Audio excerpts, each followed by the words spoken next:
السلام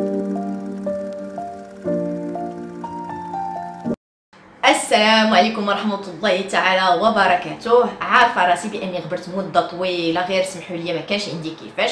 كانوا كيوصلوني لي ميساج، نشكركم بزاف. هذا هو السبب اللي خلاني نرجع لاشين عاوتاني. كنعتذر من الناس اللي ما كنتش كنجاوبهم في لاباج فيسبوك، غير سمحوا لي فقدت لاكسي ليها واحد المده طويله. دابا رجعت ليها. دونك جاوبت الناس الاخرانيين اللي صيفطوا ليا لي ميساج القدام، فات عليهم الوقت ما بقاش علاش نجاوب عليهم. دونك سمحوا لي بزاف. دونك فوالا دابا رجعت فيديو جديده بموضوع الساعه اللي هو لا لوا د فينانس. فكرت مادام كنت غابره لمده طويله، يعني ما هضرتش على لا لوا د فينانس ديال 2020، قلت لي مالا نضرب عصفورين بحجر واحد. يعني نبدا ندير سلسله، غندير سلسله على لا لوا د فينانس. غنبدا في كل حلقه غادي نطرق لواحد لابارتي وندير المقارنه بين 2020 وشنو دار في 2021، واش كاين شي حاجه تعدلات في لا لوا د فينانس ريكتيفيكاتيف نيت ديال سنه 2020.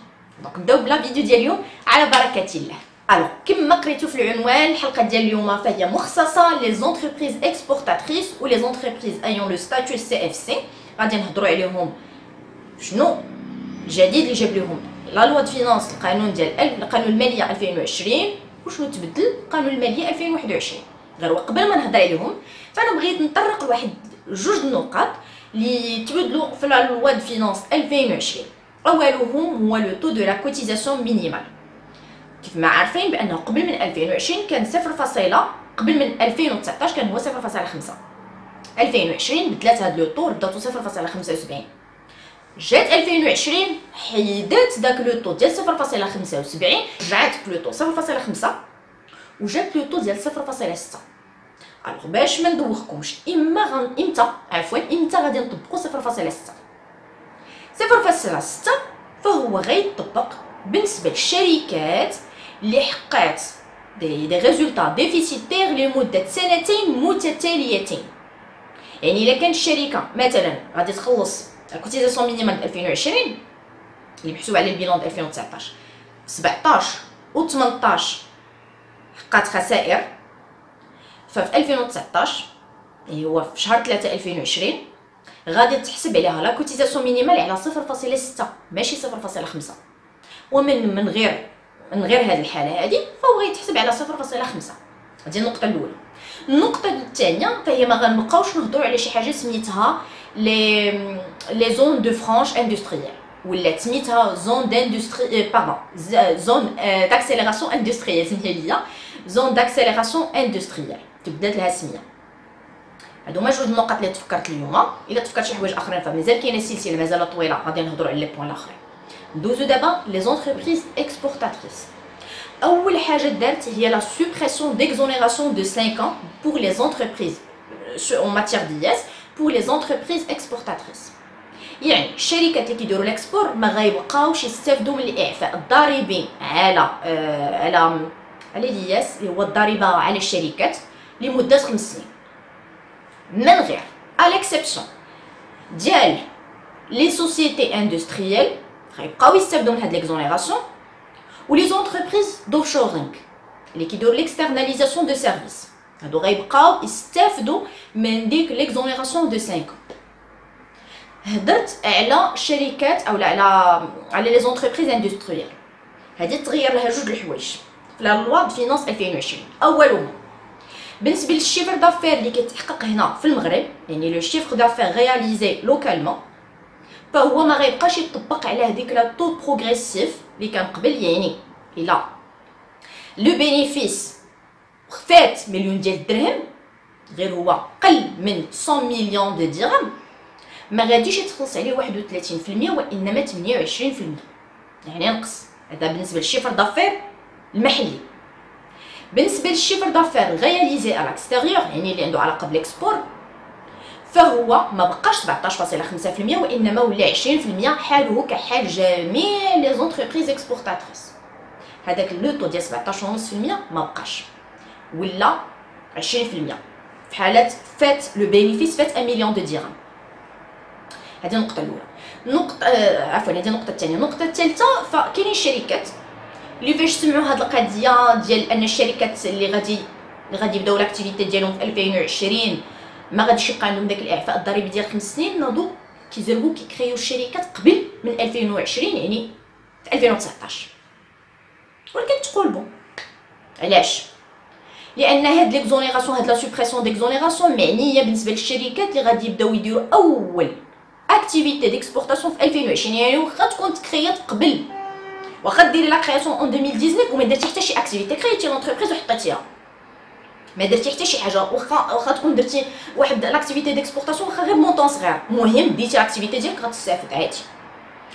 دابا نهضروا على لي زونتربريز ايون لو ستاتيو سي اف سي، يعني اللي عندهم لو ستاتيو ديال كازابلانكا فينانس سيتي. قبل من 2020 هاد النوع ديال الشركات كان كيستافدوا من 50 ديكزونيراسيون على شيفر دافير رياليزي على الاكستيريور، ومن وراها من ورا 50 تيولي يطبق عليه ان تو دامبوزيسيون ديال ان تو ريدوي ديال 8.75%. ابارتيغ 2020 تبدل هذا القانون، مازال عندهم ليكزونيراسيون، غير هو لو طو ما بقاش 8.75% وانما 15%. وهذا 15% ولا بالنسبه للشيفر دافير اللي دار في المغرب واللي دار على برا. قبل كان خصهم يديروا واحد لا سيباراسيون ديال الشيفر دافير على اللي دار في المغرب واللي دار على برا. دابا ابارتيغ 2020 ولا 15% طبق عليهم بجوج.